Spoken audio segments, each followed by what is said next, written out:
What's up to video for today's video? Dito tayo ngayon sa Barangay San Francisco, bayan po San Antonio sa Nueva Ecija. Kung saan ating bibisitahin ang isang orchids farm na lang. Orchids farm, alamin natin ang mga presyo at iba't ibang klase ng orchids at kikilalanin natin ang mayari nito. Medyo madulas, sir, ha? Oh. Ingat po kayo. Okay. Ladies and moving ka na lang po.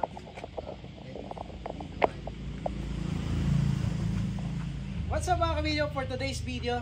Ha? Kumusta po kayo? Kahit lumayo ko pa ng konti, okay lang. Ready sir, 3, 2, 1, solve na lang.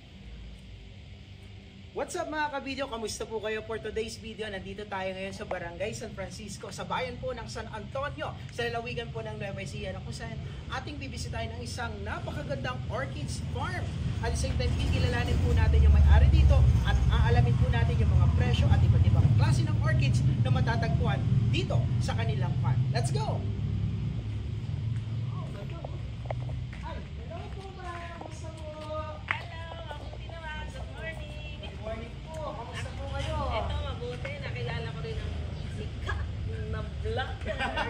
Salamat po. Ayan. Ma'am, bago po ang lahat, ma'am, siguro pakilala lang po muna tayo sa ating mga viewers. Hello, good morning. I'm Marites Upol from dito po kami sa San Antonio, Nueva Ecija, Hacienda Panto.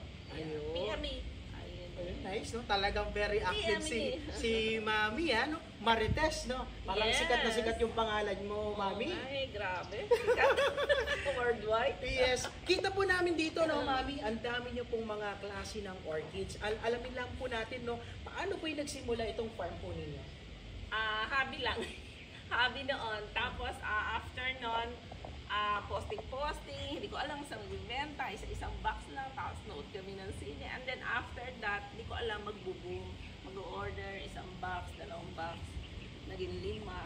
After ng business na pala. Ayun. So basically, kailan po na-establish? 2017 and after that, before COVID, ayun, dito ako nagsimula sa garden.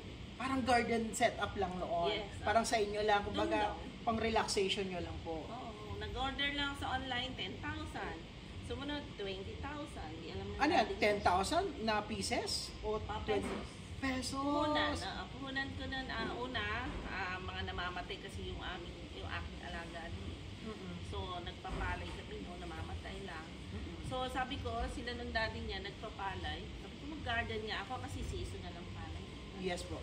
So, nung hindi na season, nag-garden ako. Doon nga ako nag-start. Sa online ako nag-order before. Okay, yung, 10,000. kumbaga yung unang mga halaman nyo po dito, yung mga orchids ninyo, you get from online. Yes. Okay, Ayun, and then? hanggang sa dumami, nag-30,000 ng 50 na. Naku, hindi na pwede ito. Kailangan mag-business na ako.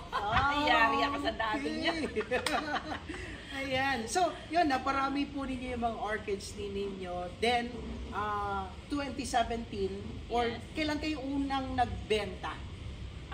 Noon din, posting.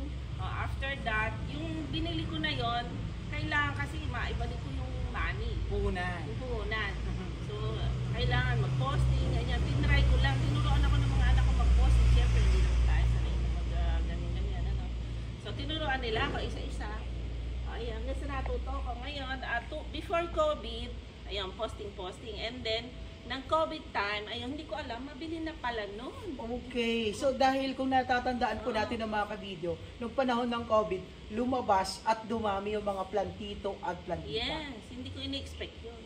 Kasi walang magawa yung tao noon during the time Kumbaga ang pinagkakabalan just to express at the same time na mabawasan yung anxiety nila, yung depression nila during that time, nagtatanim-tanim na yung mga tao. So doon po nag-boom yung business po ninyo. Doon tayo medyo naging mabili. Hindi ko nga namalayan yung COVID pala yun. Dahil naging abala po kayo sa pagbebenta. Pa-order. After, ilan yun? After 2 months tayong inano ni President nun, di ba? Yes, tapos na-extend na na-extend. So, pa-order ako ng pa-order nung time na yon. After nung 2 months na yon, pa-ship naman ako ng pa-ship. Ayun, sino naman po yung mga parokyano ninyo na bumibili? Worldwide. Wow, worldwide? Oo, worldwide na. OFW lahat dito sa Philippines. Kaya lang hindi tayo nag-ship ng outside the Philippines. So here, so OFW yan. Yung nag-order na may bahay sila dito, may garden. It's like that. Yes. Okay, so syempre dahil pumunta na sila dito sa Pilipinas, May gusto bahay nila sila. yung mga bahay nila maganda. Tsaka marami reseller na. Lahat halos gusto magtinda, lahat halos gusto maghalaman. So marami talaga na. Kaya very busy kami ng time na yan. Ang tanong, how much po yung pinakamalaking napagbebentahan po ninyo during the pandemic, yung kumaga yung kalakasan? Hindi ko na ano eh. Kasi pa-ship na lang kami ng pa-ship na 3 times a week nagpapa-ship kami. Mostly 20 to 30 boxes a day. 3 times a week, so 90. Ganun. So meaning talagang medyo malaki. Noon.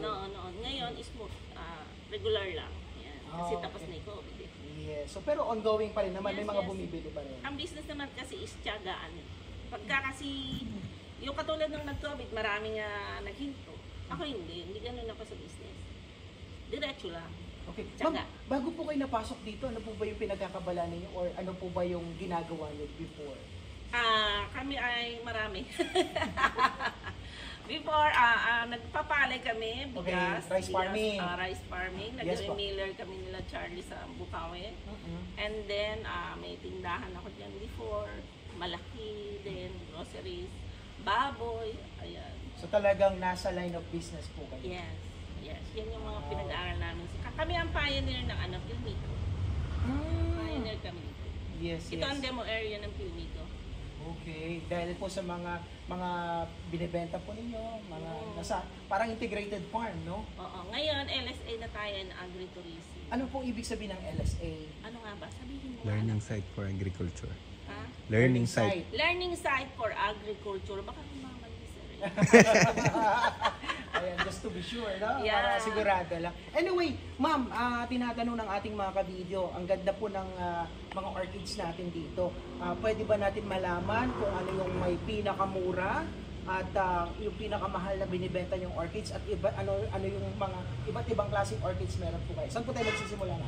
We have lots of orchids. Kaya nga, nag-i-import din tayo. Yes. Hindi naman kalakihan ng import natin. Yes. Yun lang kaya nating ibenta. Hindi naman tayo yung kamukha ng ibang malalaking mag-import. Yes. So yun lang dito para sa farm and then konting reseller. Ganun lang tayo sa pag-import. Okay. Saan po yung ano nyo, ma'am? Ang pinakamababa natin Ito. is, siyempre may seedling, kaya lang mostly itong mabili, may bulaklak din. Anong tawag po dyan, ha?